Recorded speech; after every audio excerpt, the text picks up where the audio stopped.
Hello everyone, hope all of you are fine. Welcome to LIMS, Legend Institute of Management and Sciences.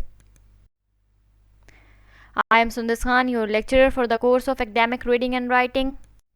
This is our 6th lecture. In this lecture we will discuss the different types of essays. जैसे कि मैंने आपको already बताया था last lecture में कि different types हैं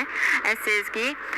मतलब एक एसे को या एसेज को हम डिफरेंट स्टाइल्स से जो है वो लिख सकते हैं। तो अब वो हम डिफरेंट स्टाइल्स कौन से हैं, डिफरेंट टाइप्स जो हैं वो हम डिस्कस कर लेते हैं कि हम किस किस तरह से एक ऐसे को लिख सकते हैं, या आप एक ऐसे को किस तरह से आपको पता चलेगा कि आपने एक ऐसे को कौन से स्टाइल में लिखना है। मीन्स कि आपने उसको डिस्क्राइब करना है, या आपने फैक्ट्स एंड फिगर्स देने हैं, आपने कंपेयर एंड कंट्रास्ट करना है, किस तरह से आपने ये सब कुछ जो है ये चीज़ें आपको किस तरह से पता चलेगा कि आपको कौन सा ऐसे या कौन सा टॉपिक जो है वो किस स्टाइल में लिखना है। तो हम फोकस यही करेंगे कि हमें ये आइडिया हो जाएगा कि हमें किस किस तरह का टॉपिक जो है वो किस किस स्टाइल में लिखना है। तो नंबर 1 ये है, हमारी जो टाइप है वो नरेटिव एसेज है। इसमें आपको ऑलरेडी पता लग गया होगा, नरेट करनी होती है कोई भी चीज़, आपने बतानी होती है। आपने ऐसे नरेटिव एसे में अक्सर ऐसे होता है कि आप इस तरह से राइट करते हो जिस तरह कि आप स्टोरी बता रहे हो कोई क्योंकि नरेट हम लोग जब करते हैं तो हम कोई स्टोरी, कोई एक्सपीरियंस, कोई आप कह सकते हो कोई आपने इवेंट देखा है, आप उसकी डिटेल बता रहे हो तो आप उस तरह से बताएंगे। तो अगर हम बात करें नरेटिव एसेज में क्या क्या कुछ होता है, तो नरेटिव ऐसे होता है ये डिस्क्राइब करता है कोर्स ऑफ इवेंट्स, और ये जो है ये फर्स्ट पर्सन में भी लिखा जा सकता है, और ये प्रेजेंट, ये जो है फर्स्ट पर्सन प्रेजेंट और फर्स्ट पर्सन पास्ट, दोनों इसके जो टेंसेज हैं, यानी कि ये फर्स्ट पर्सन प्रेजेंट के लिहाज से भी लिखा जा सकता है और फर्स्ट पर्सन पास्ट टेंस में भी ये लिखा जा सकता है। और अगर हम सेकंड बात करें तो सेकंड ये है कि ये हमेशा क्रोनोलॉजिकल ऑर्डर में नहीं होता। मीन्स के नंबरिंग 1 फर्स्टली, सेकेंडली, थर्डली, इस तरह हमेशा नहीं होता, लेकिन अक्सर आप इसे क्रोनोलॉजिकल ऑर्डर में भी लिख सकते हैं। यानी कि आप अपना डेवलप इस तरह से कर सकते हैं ऐसे कि जो पर्सन है जो बात कर रहा है वो फर्स्ट पर्सन प्रेजेंट है, ये फर्स्ट पर्सन पास्ट टेंस से जो सा भी टेंस यूज कर रहा है, तो वो इस तरह से बताए कि सीरीज ऑफ एक्सपीरियंसेस या रिफ्लेक्शंस वो आपको दे। ठीक है, ये देखें story about a real life experience, हमेशा अक्सर ज़्यादातर जो होता है ये नरेटिव एसेज जो होते हैं ये रियल लाइफ एक्सपीरियंस की जो स्टोरी होती है आप वो नरेट करते हो। और क्या होता है, challenge students to write about themselves, means कि आपसे रिलेटेड कोई एक्सपीरियंस है, आपसे रिलेटेड कोई रिफ्लेक्शन है, आपसे रिलेटेड कोई इवेंट है जिसको आप को एक्सप्लेन करने के लिए कहा गया है, तो आप उसको नरेटिव स्टाइल में लिखेंगे। Involve reader by making story vivid, means कि आप जो हो आपने हमारा राइटिंग का कोई भी टाइप की राइटिंग हो उसका जो मेन पर्पस होता है वो ये होता है कि हमने अपने रीडर को अपनी राइटिंग में इन्वॉल्व करना है। मीन्स कि हमने रीडर के लिए अपनी राइटिंग में इंटरेस्ट पैदा करना है। तो जब आप अपनी स्टोरी को विविड बनाओगे ना, मीन्स कि आप उसके अंदर सस्पेंस या आप उसके अंदर कुछ इस तरह से डिटेल बताओगे कि उसका जो क्लाइमैक्स है, जो उसका एंड है वो एंड तक आना है, बाद में आना है, तो आपका रीडर जो है वो उसके अंदर इन्वॉल्व हो जाएगा। आपका रीडर जो है वो उसके अंदर इंटरेस्ट लेगा, जो कि हमारा मेन बेसिक जो है वो मकसद है।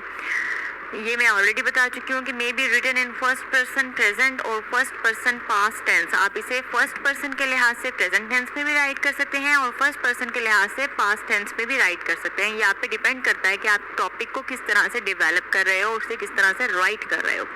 अब जिस तरह कि मैंने आपको कहा था कि कुछ एसेज हैं जिन्हें आप नरेटिव स्टाइल में लिखते हैं, आप उन्हें इस तरह से ही लिखते हैं कि आप नरेटिव स्टाइल में उनको आप एक्सप्लेन करते हो कि कोई भी इवेंट, कोई भी एक्सपीरियंस, कोई भी रिफ्लेक्शन जो है वो आप उसे एक्सप्लेन करते हो, तो वो नरेटिव स्टाइल होता है।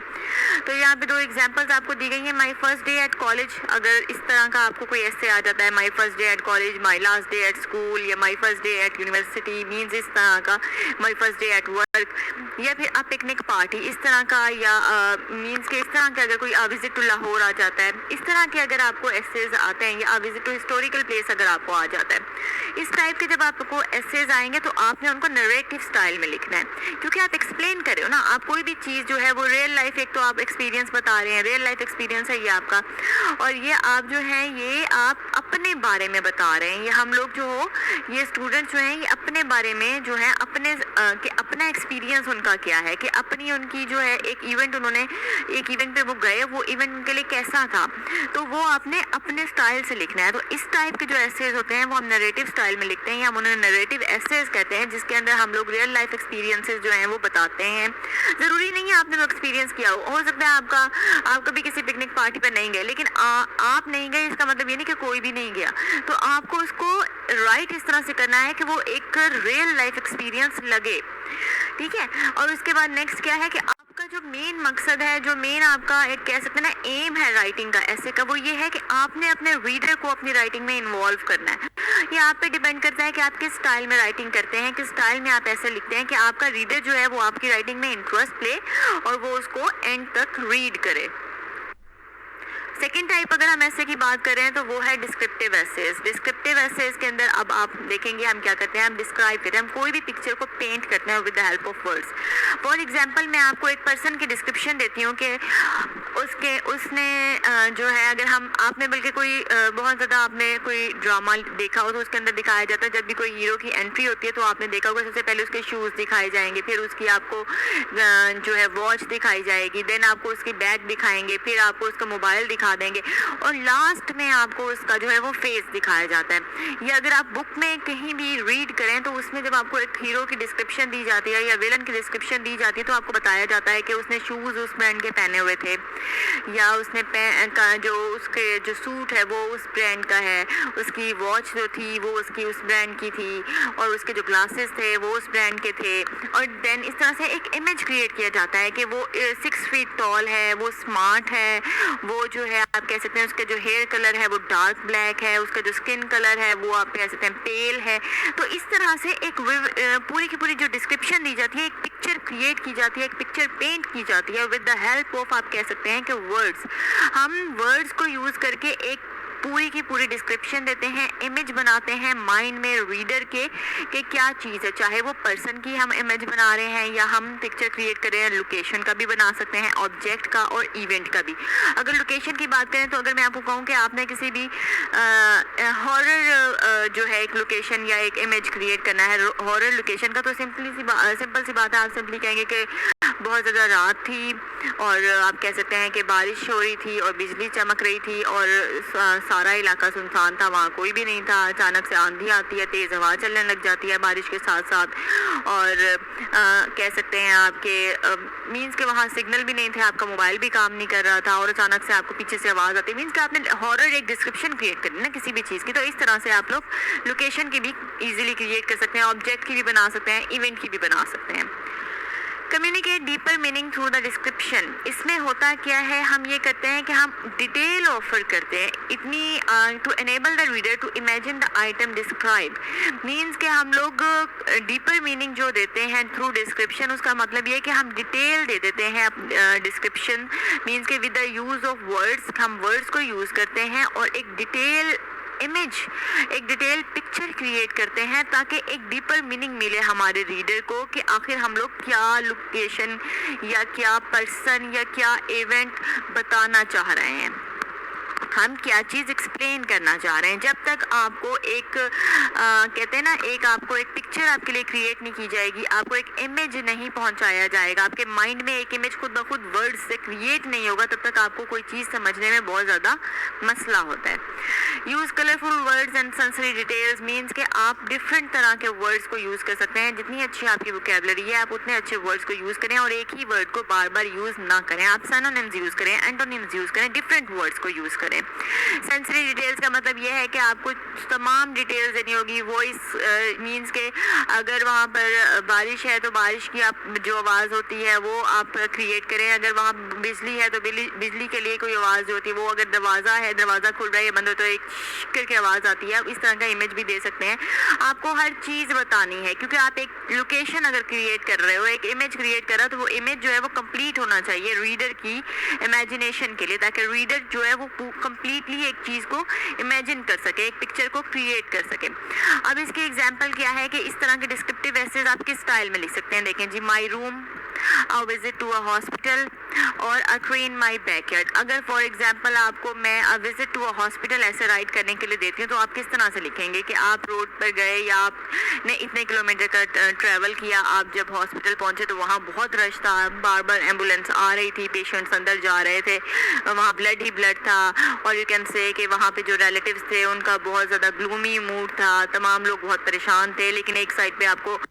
कुछ लोग बहुत ज़्यादा जॉयस नज़र आ रहे थे, बिकॉज वो जो था आप कह सकते हैं कि वहाँ पर जो आपके मतलब जो बच्चे जो न्यू बॉर्न जो बेबीज़ हैं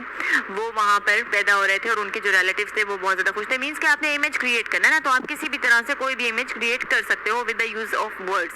और जितनी ज़्यादा आपकी वोकैबुलरी अच्छी होगी, जितने वर्ड्स अच्छे होंगे, जितनी आप लोग डिटेल दोगे, डीपर मीनिंग दोगे, उतना ही ज़्यादा इमेज आपका अच्छा क्रिएट हो जाएगा। एक्सपोजिटरी एसेस की अगर हम बात करते हैं तो एक्सपोजिटरी एसेस जो होते हैं ये हम लोग जब करते हैं ये एक्सप्लेन करते हैं या डिफाइन करते हैं यूजिंग फैक्ट्स और स्टैटिक्स। अभी जो भी बात हम लोग ने की वो तमाम बातें वो थी कि हम लोग या तो अपना एक्सपीरियंस बताते हैं या फिर हम लोग क्या करते हैं कि हम लोग वर्ड्स को यूज़ करते हैं to create a picture, to paint a picture. लेकिन एक्सपोजिटरी एसेस में क्या होता है कि हम लोग फेयर और बैलेंस एनालिसिस बताते हैं किसी भी सब्जेक्ट का, और रीडर को हम फैक्ट्स बताते हैं, स्टैटिस्टिक्स बताते हैं। मींस कि हम लोगों ने एक फेयर बैलेंस क्रिएट करना है, हम लोगों ने एक आप कह सकते हैं एक जो एनालिसिस हम दे रहे हैं किसी भी सब्जेक्ट से रिलेटेड वो हमारी फेयर होगी, ठीक है। हम यूज़ करेंगे फैक्ट्स एंड स्टैटिस्टिक्स, हम अपनी तरफ से कोई बात नहीं कर सकते। और इस एक्सपोजिटरी एसेस के अंदर वाइड रेंज ऑफ एसेस आ जाते हैं। जिस भी चीज़ में आपको फैक्ट्स और फिगर्स देने होंगे, जिस भी चीज़ में आपको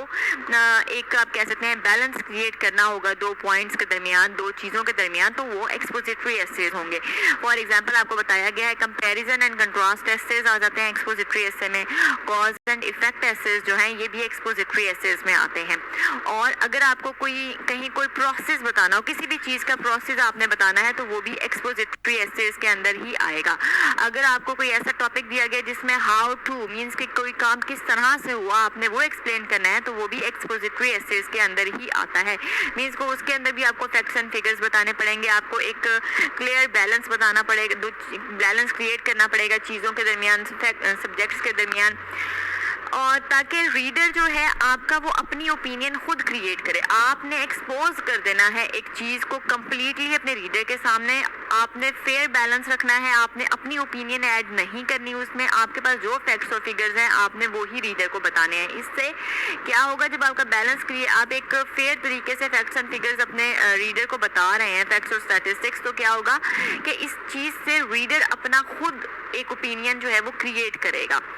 ठीक है। एक खुद ओपिनियन उसकी क्रिएट हो जाएगी कि वो उस सब्जेक्ट से रिलेटेड या उस टॉपिक से रिलेटेड वो क्या सोचता है या उसकी क्या ओपिनियन बनती है, ठीक है। हम यहाँ पर यही बात है राइटिंग टू इन्फॉर्म, हम राइट कर रहे हैं इन्फॉर्मेशन देने के लिए या बताने के लिए कोई चीज़, हम परसुएड नहीं कर रहे। अगर हम लोग क्लियर बैलेंस क्रिएट नहीं करेंगे और हम अपनी मर्जी से जो चीज़ हमें पसंद है हम उसके ज़्यादा फैक्ट्स एंड फिगर्स बताते हैं, स्टैटिक्स बताते हैं, या उसके हम लोग ज़्यादा आप कह सकते हैं कि अच्छाइयाँ उसकी बता रहे हैं और उसकी बुराइयाँ, क्योंकि हमें वो जो चीज़ है वो हम उस टॉपिक पे हम खुद बात करना चाह रहे हैं, या हम जो है खुद उसकी एक साइड हम उसकी साइड ले रहे हैं, हम फेयर बैलेंस क्रिएट नहीं कर रहे, तो जो फिर रीडर की ओपिनियन जो है वो हम परसुएड कर रहे हैं। हम लोग रीडर को परसुएड करें, आपने रीडर को परसुएड नहीं करना, आपने रीडर को जस्ट इन्फॉर्म करना है, आपने एक टॉपिक को एक्सपोज करना है, उसको कम्प्लीटली जितने फैक्ट्स और स्टैटिस्टिक्स आपके पास हैं वो बताने हैं,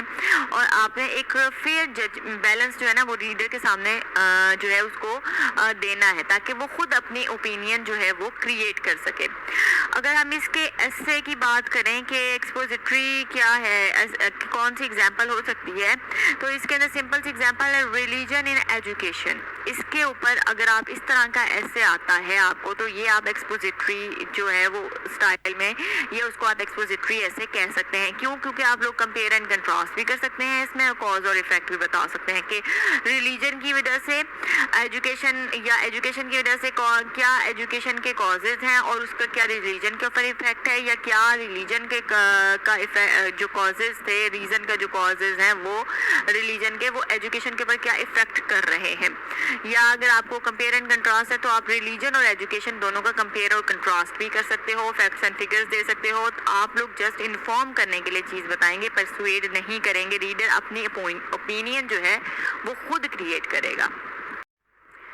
नेक्स्ट अगर हम परसुएसिव एसेज की बात करते हैं तो परसुएसिव एसेज का आपको पहले ही पता चल गया होगा कि इसके अंदर हम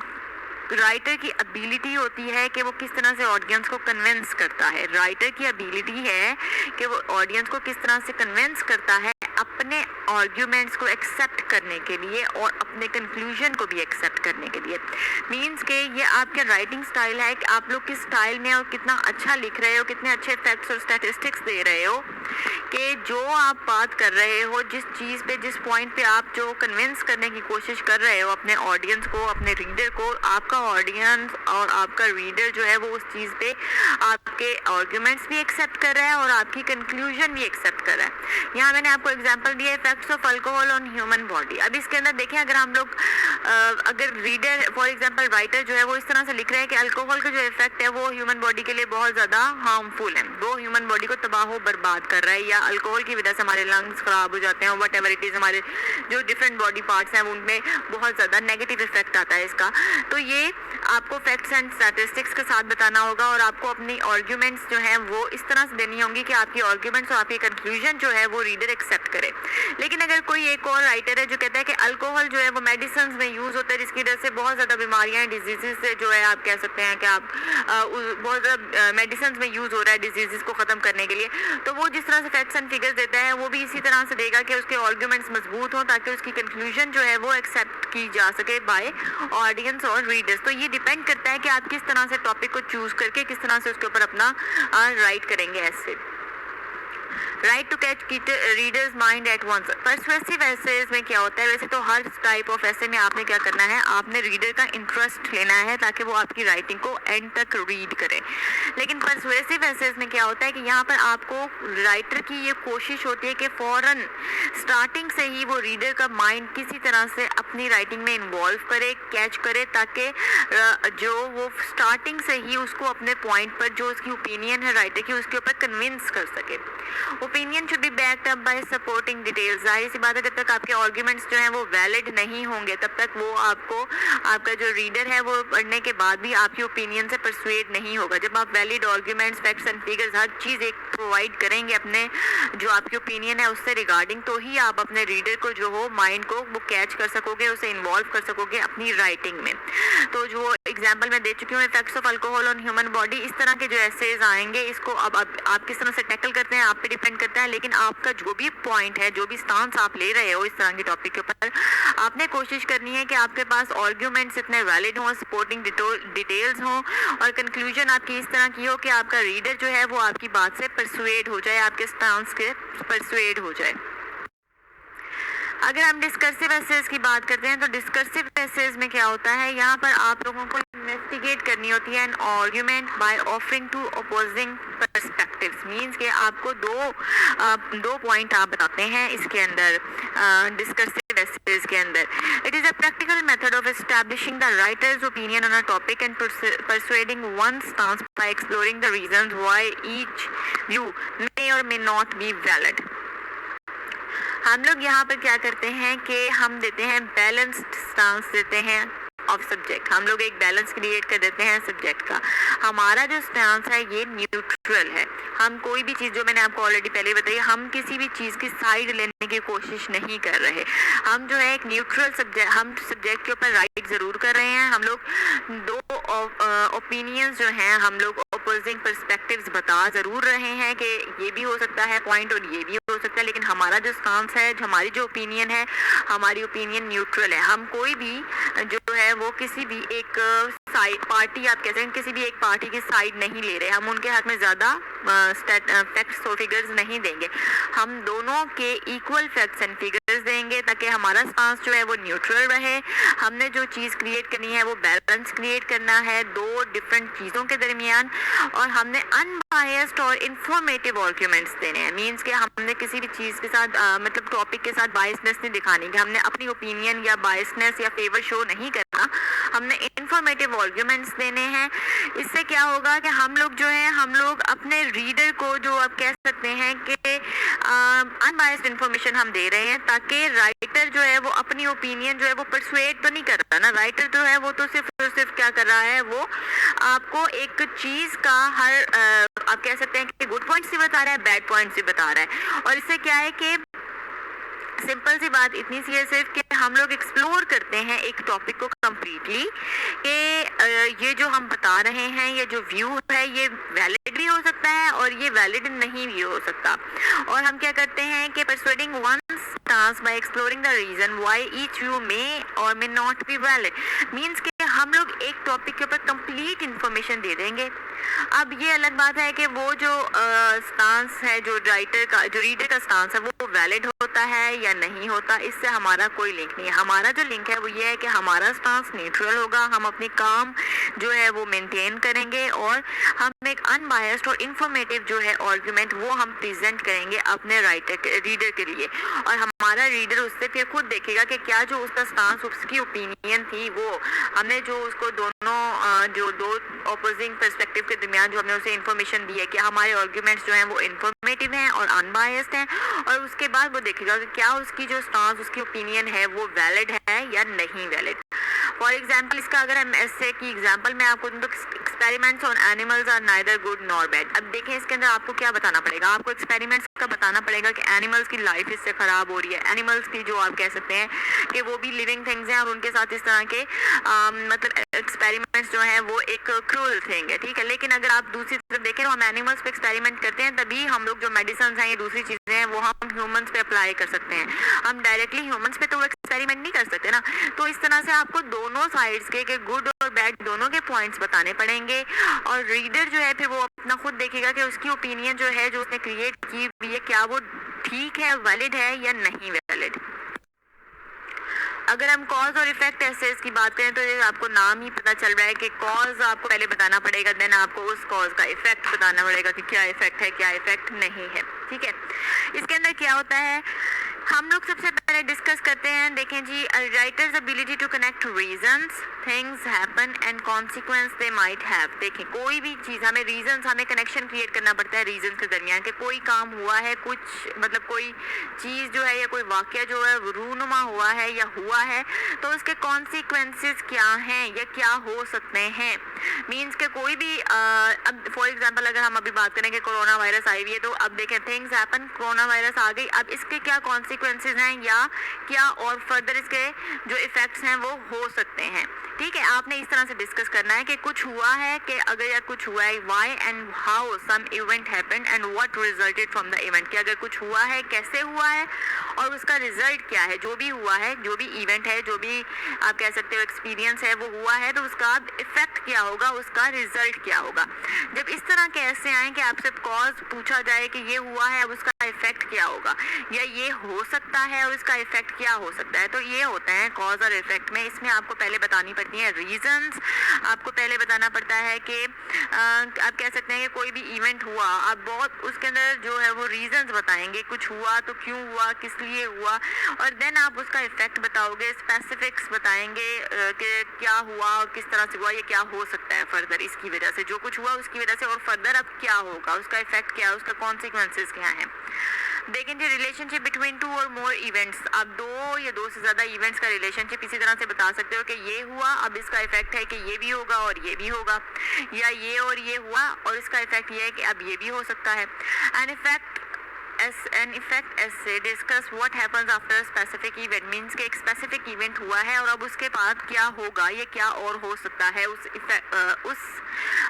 इवेंट के रिजल्ट में, उसके कॉन्सिक्वेंस में। अब यहाँ पे मैंने आपको बहुत अच्छी एग्जांपल एक दी है, why a volcano erupts and what happens afterwards, means के पहले आप बताएंगे कॉजेज क्या हैं एक वोल्केनो की इरप्शन के, किस किस रीजन की वजह से वोल्केनो जो है वो इरप्ट हुआ। अब बाद में फर्स्टली आप ये डिस्कस करेंगे इतना पार्ट ऐसे का, देन आप लोग डिस्कस करेंगे कि व्हाट हैपन्स आफ्टरवर्ड्स, कि जब एक वोल्केनो इरप्ट हो गया, जो जो उसकी रीजन थी वो आपने बता दिया, अब आप उसके कॉन्सिक्वेंसेज बताएंगे, आप उसके रिजल्ट्स बताएंगे कि उसकी इरप्शन के बाद जो होता है वो कौन क्या क्या कुछ हुआ, किस किस तरह से हुआ। फिर आप ये दोनों चीज़ें जो हैं ये डिस्कस करते हैं कॉज और इफेक्ट में, कि क्या हुआ, क्यों हुआ, कैसे हुआ, और अब उसके रिजल्ट में क्या क्या हो सकता है, ये चीज़ें डिस्कस करते हैं हम कॉज और इफेक्ट एसेज में। अगर हम कंपेयर एंड कंट्रास्ट ऐसे की बात करें तो इसके अंदर है कि हमारा जो कंपोजिशन होती है, जो हमारी राइटिंग होती है, वो कंसंट्रेट करती है 2 पॉइंट्स के ऊपर, और वो पॉइंट्स कौन कौन से, एक कंपेयर होता है और दूसरा कंट्रास्ट होता है। कंपेयर में हम लोग सिमिलैरिटीज़ कंपेयर कर लेंगे और कंट्रास्ट में हम लोग डिफरेंसेस या सिमिलैरिटीज़ और डिफरेंसेस दोनों हम लोग जो है 2 पॉइंट्स के दरमियान, 2 इवेंट्स के दरमियान, 2 एक्सपीरियंसेस के दरमियान, 2 चीज़ों के दरमियान, किसी भी चीज़ के दरमियान, मीन्स के हमें कंपेयर और कंट्रास्ट के लिए एटलीस्ट 2 थिंग्स की ज़रूरत होती है। हम 2 से कम चीज़ों में कंपेयर और कंट्रास्ट नहीं कर सकते, क्योंकि आपने सिमिलैरिटीज डिस्कस करनी है 2 चीज़ों की कौन कौन सी हैं, और देन आपने उनके डिफरेंसेस डिस्कस करने हैं, तो इसलिए आपके पास एटलीस्ट 2 पॉइंट्स होंगे तो आप उनका कंपेयर और कंट्रास्ट करोगे। जिस तरह साइंस और आर्ट्स का ऐसे आप ले लें कि आप साइंस का कंपेयर एंड कंट्रास्ट करेंगे आर्ट्स के साथ। साइंस के कौन कौन से आप कह सकते हैं कि जो है वो आप कह सकते हैं कि गुड पॉइंट्स कौन कौन से हैं साइंस पढ़ने के, देन आप डिस्कस करोगे आर्ट्स पढ़ने के गुड पॉइंट्स कौन कौन से हैं। फिर आप डिस्कस कर सकते हो कि साइंस की वजह से हमें कितनी, या अगर हम जॉब की बात करें, प्रोफेशन की बात करें, तो साइंस से ज़्यादा अच्छा प्रोफेशन हमें मिलेगा या आर्ट्स से मिलेगा। मीन्स कि इस तरह 2 चीज़ें होंगी तो आप इनका कंपेयर और कंट्रास्ट करोगे। सिमिलैरिटीज़ क्या क्या है साइंस और आर्ट्स में, डिफरेंसेस क्या क्या है साइंस और आर्ट्स में। और दूसरी एग्जांपल है डेमोक्रेसी एंड डिक्टेटरशिप, दोनों बिल्कुल डिफरेंट हैं। इन दोनों को आप बताओगे डेमोक्रेसी क्या है, किस तरह से होती है, डिक्टेटरशिप जो है ये क्या है, ये किस तरह से होती है, किस तरह इफेक्ट क्या है इनका। आप बता सकते हो कि डेमोक्रेसी के कॉजेज क्या क्या है और इफेक्ट्स क्या है, और डिक्टेटरशिप के कॉजेज क्या हैं और इफेक्ट क्या है, क्योंकि आपने कंपेयर और कंट्रास्ट बताना ना। सिमिलैरिटीज बतानी है कि डेमोक्रेसी किस तरह से सिमिलर है डिक्टेटरशिप के साथ, और किस तरह से ये दोनों पॉइंट्स जो हैं ये डिफरेंट हैं एक दूसरे से। आर्ग्यूमेंटेटिव ऐसे की अगर हम बात करें तो आर्ग्यूमेंटेटिव ऐसे के अंदर क्या होता है कि हम एड्रेस करते हैं कंट्रोवर्शियल इश्यूज को, which are in which there is an evident disagreement. An argument is a position combined with its supporting reasons. इसके अंदर क्या है कि writing requires students to investigate the topic. आप लोगों को अगर आप argumentative essay के लिखना चाह रहे हैं या आपको टॉपिक मिला है तो इसमें क्या है कि आपको पहले टॉपिक को अच्छी तरह से खुद रीड करना होगा, इन्वेस्टिगेट करना होगा, उसके फैक्ट्स एंड फिगर्स, उससे रिगार्डिंग हर किस्म की डिटेल आपके पास होनी चाहिए। Collect, generate and evaluate evidences and establish a position. जब आपने इन्वेस्टिगेट कर लिया, आपके पास एविडेंसेस हैं, फैक्ट्स हैं, फिगर्स हैं, तो नेक्स्ट स्टेप जो होगा वो हमारा होगा अपनी पोजीशन को इस्टेब्लिश करना कि हम लोग किस जो है वो स्टांस पे खड़े हैं, हम कौन सी साइड पे जाना चाह रहे हैं, हम कौन सा आर्ग्यूमेंट क्रिएट करना चाह रहे हैं, हम उसके फेवर में आर्ग्यूमेंट बना रहे हैं, हम उसके अगेंस्ट बना रहे हैं। फिर हम अपनी पोजीशन को इस्टेब्लिश करेंगे जब हमारे पास तमाम मटेरियल जो है वो कंप्लीट या गैदर कर चुके हैं। हम कंट्रोवर्शियल इश्यूज डिस्कस करते हैं आर्ग्यूमेंटेटिव ऐसे में, और जाहिर सी बात है जब आपका आर्ग्यूमेंट वैलिड सिर्फ इसी सूरत में होगा जब आपके पास सपोर्टिंग रीजंस होंगी, जब आपके पास सपोर्टिंग डिटेल्स होंगी, जब आपके पास अपनी जो बात आप कह रहे हैं, जो आर्ग्यूमेंट आप क्रिएट कर रहे हैं, इसको सपोर्ट करने के लिए फैक्ट्स और फिगर्स होंगे आपके पास। और आपने आर्ग्यूमेंटेटिव ऐसे में क्या करना होता है, आपने आर्ग्यूमेंट देना होता है परसुएड करने के लिए अपने रीडर को। आप आर्ग्यूमेंट इसलिए देते हैं ना कि आप जो आर्ग्यूमेंट दे रहे हो, जब आप किसी के साथ अगर आप बहस भी कर रहे हो तो उसके अंदर आपका मकसद क्या होता है, आपका मेन पॉइंट होता है कि आप जिस टॉपिक पे बहस कर रहे हैं आप उसके ऊपर अपने रीडर को परसुएड करें, उसे अपने पॉइंट पर लेके आए। तो आर्ग्यूमेंटेटिव ऐसे में भी यही होता है कि आप पॉइंट जो स्टांस जो पोजीशन आपने ली है, आपकी कोशिश ये है कि आपका रीडर उसी पर परसुएड हो जाए, उसी पर आ जाए, उसी पॉइंट पर आ जाए जिस पॉइंट पर आप खड़े हैं। फॉर एग्जाम्पल आर्ग्यूमेंटेटिव ऐसे ऑन जेंडर इशूज़, अगर हम जेंडर इशूज़ की बात करें कि हम मतलब आपको कोई भी जेंडर इशूज़ के ऊपर ऐसे आ जाता है तो उसके ऊपर आर्ग्यूमेंटेटिव ऐसे आप लोग इजीली लिख सकते हैं कि आप कह सकते हैं कि अगर हम वो फीमेल और मेल के इशू डिस्कस कर रहे हैं, position of male and female discuss कर रहे हैं, तो इसके ऊपर आप आर्ग्यूमेंट बनाएं अपना कि आप किसको सपोर्ट करें, मेल को सपोर्ट करें या for example freedom of women को आप सपोर्ट कर रहे हैं या आप जो हो वो इस चीज़ के अगेंस्ट हो। तो इसके ऊपर आप पहले इन्वेस्टिगेशन करें, फुल आप तमाम जो इवेंट्स आपको लगते हैं उनको इन्वेस्टिगेट करके एविडेंसेस कलेक्ट करें, अपनी पोजीशन स्टैब्लिश करें और फिर राइट इस तरह से करें, उन इवेंट्स को इस स्टाइल में राइट करें कि आप परसुएड कर सकें अपने रीडर को आपके आर्ग्यूमेंट के ऊपर। Next is critical essays. Critical essays में क्या होता है, यहाँ पर आप लोग क्या कर रहे हैं, आप कर रहे हैं एनालाइज स्ट्रेंथ और वीकनेस की and methods of someone else work. Means के अब यहाँ पर आप ऑलरेडी एक राइटिंग हो चुकी है, आपने क्या करना है, उसे क्रिटिसाइज करना है। आपने देखना है कि उस राइटिंग के अंदर जो मेथड चूज किया गया है वो सही था, या कोई और मेथड अगर चूज किया जाता तो वो ज़्यादा बेहतर होता। किसी और के वर्क की स्ट्रेंथ क्या है और वीकनेस क्या है, आपको क्या चीज़ उसकी राइटिंग में अच्छी लगी है और क्या आपको उसकी राइटिंग में लग रहा है कि इसके अंदर फर्दर उसे काम करने की ज़रूरत है। लेकिन इसके लिए जो भी राइटिंग है जिसके ऊपर आप क्रिटिकल ऐसे लिख रहे हो, क्या होगा कि आपको पहले ब्रीफ ओवरव्यू चाहिए होगा, तमाम मेन पॉइंट्स आपको पता होने चाहिए कि हमने जो राइटिंग आपको दी है। फॉर एग्जांपल मैंने यहाँ पे आपको एग्जांपल दिया है, Shakespeare present the character of Othello how, means के अब इसके लिए आपको पहले ओथेलो पढ़ना चाहिए, कंप्लीट पढ़ा हो आपने, आपको पता हो ओथेलो क्या है, उसने किस तरह से परफॉर्म की, किस किस्म का कैरेक्टर था, आपको ये चीज़ पता होगी, देन ही आप जो वो एक ब्रीफ ओवरव्यू दे सकोगे ओथेलो का, और देन आप उसके मेन पॉइंट्स क्रिएट करेंगे कि ये मेन पॉइंट्स हैं, एनालाइज करेंगे वर्क का मीनिंग कि मीनिंग जो भी राइटिंग थी उसका मीनिंग क्या था या किस तरह से था, या किस लिए क्रिएट किया गया, कैसे क्रिएट किया गया। Discuss how well author accomplishes his or her गोल, कि अगर जो है वो प्रेजेंट किया गया है कैरेक्टर ओथेलो का, वो अगर बुरे तरीके से प्रेजेंट किया गया है या एज अ विलन प्रेजेंट किया गया, मतलब एंटी प्रोटैगोनिस्ट या प्रोटैगोनिस्ट के तौर पे अगर प्रेजेंट किया गया है, तो क्या ऑथर ने अपने जो गोल था, उसका जो एम था वो अचीव कर लिया है, या वो गोल और वो एम जो है वो आपको लगता है कि उसने अचीव नहीं किया, या अगर उसने ओथेलो को एज अ प्रोटैगोनिस्ट जो है वो क्रिएट किया है या प्रेजेंट किया है, तो फिर आप लोग जो है वो किस तरह से अपने जो क्रिटिकल ऐसे होता है ये आप लिख सकते हैं किसी भी स्टोरी के बारे में, किसी भी बुक के बारे में, पोइम, मूवी, किसी भी वर्क ऑफ आर्ट के बारे में, मतलब किसी भी चीज़ में जिसमें आप उसको क्रिटिसाइज कर रहे हैं, आप उसके बारे में उसकी स्ट्रेंथ और वीकनेस बता रहे हैं, आप जो हो उसके बारे में जो हो बता रहे हो कि जो राइटर ने जिस गोल से या जिस एम से लिखा था, क्या राइटर ने वो अपना एम और गोल जो है वो कंप्लीट किया है या नहीं किया। तो मीन्स इस तरह की जब चीज़ें आपने बतानी होंगी, किसी भी चीज़ की स्ट्रेंथ वीकनेस बतानी है, किसी भी मतलब स्टोरी की, नॉवल की, पोएम की, मूवी की, या किसी और वर्क की, किसी और ऐसी राइटिंग की जो किसी और ने लिखी हुई है, आप उसकी स्ट्रेंथ और वीकनेस बता रहे हो, आप उसके वर्क को एनालाइज कर रहे हो, आप बता रहे हो कि राइटर ने वो गोल अचीव किया जो वो अचीव करना चाह रहा था, या उसका एम था, क्या उसने वो एम अचीव कर लिया या नहीं किया, और उसको किस तरह से वो बेहतर तरीके से या डिफरेंट तरीके से और कर सकता था। तो वो तमाम चीज़ें जो आती हैं वो आती हैं क्रिटिकल एसे में। अगर अब हम बात करें कि हम कौन से, बेटा हर एसे का स्टाइल या आपकी राइटिंग का स्टाइल जो है डिपेंड करता है कि आप एसे को किस तरह से स्टार्ट करते हो। आप डिफरेंट तरीकों से एसे को स्टार्ट कर सकते हो। आप चाहें तो डेफिनेशन से स्टार्ट करें, मीन्स कि कोई टॉपिक आपको दिया गया है, आप पहले उसकी डिफाइन करें उसको कि वो वर्ड कहाँ से निकला है, उसको आप कह सकते हैं कि उसकी डेफिनेशन दें, उसकी फिर उसके बाद एक्सप्लेनेशन दें, फिर आप उसके बाद फर्दर उसके ऊपर काम करें। आप बैकग्राउंड से भी ऐसे स्टार्ट कर सकते हो, मीन्स कि कोई टॉपिक आपको मिला तो पहले आप उसका बैकग्राउंड दें कि फर्स्ट टाइम ये वर्ड कब यूज़ होना स्टार्ट हुआ, ये वर्ड आप कह सकते हो कॉइन किसने किया था, ये वर्ड जो है वो आप कह सकते हैं कि मतलब कि किस सेंस में जो है वो यूज़ हो रहा है। या अगर कोई टॉपिक है, फॉर एग्जांपल अगर हम बात करते हैं कश्मीर की, तो हम कह सकते हैं कि कश्मीर जो है ये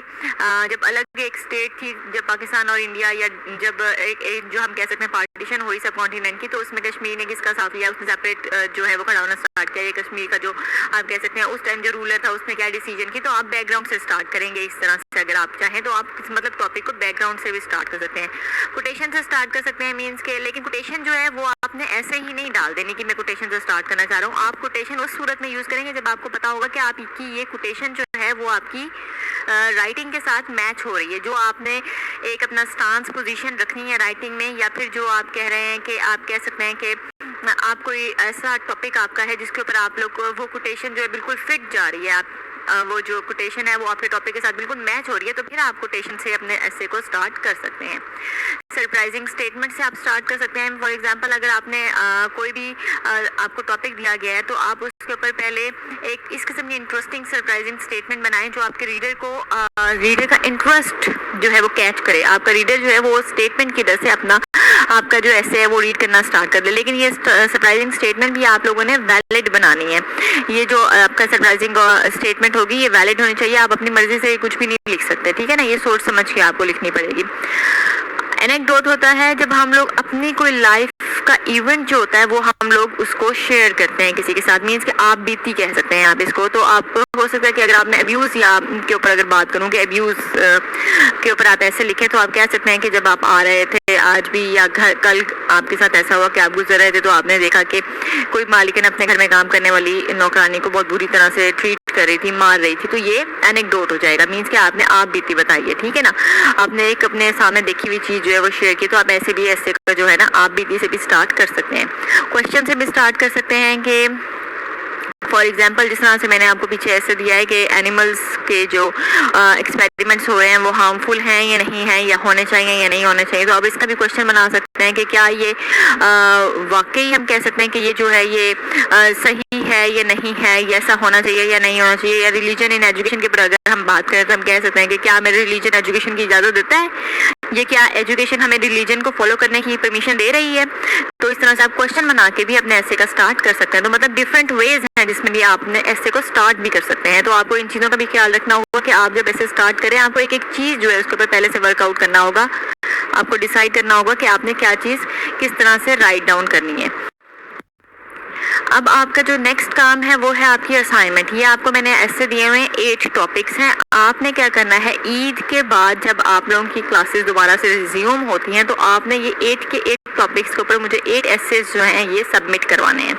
और ये आप लोगों ने ये आपके असाइनमेंट है, इसके आपको सेशनल मार्क्स दिए जाएंगे। जो आपके सेशनल मार्क्स होंगे वो इन्हीं के ऊपर बेस करते हैं कि आपने ये एसेज मुझे सबमिट करवाए हैं ईद के बाद या नहीं करवाए। तो ये आप लोगों का टास्क है कि इन 8 टॉपिक्स के ऊपर आप लोगों ने 8 एसेज जो हैं वो सबमिट करवाने हैं। और एसेज का मतलब है एसेज नॉट पैराग्राफ्स, ठीक है ना। तो ये माइंड में रखिएगा। कम से कम आपका एक ऐसे जो है वो 10 to 15 पैराग्राफ्स का हो, इससे कम करना हो। I hope each and everything is clear. If you have any questions, you can ask me. Thank you.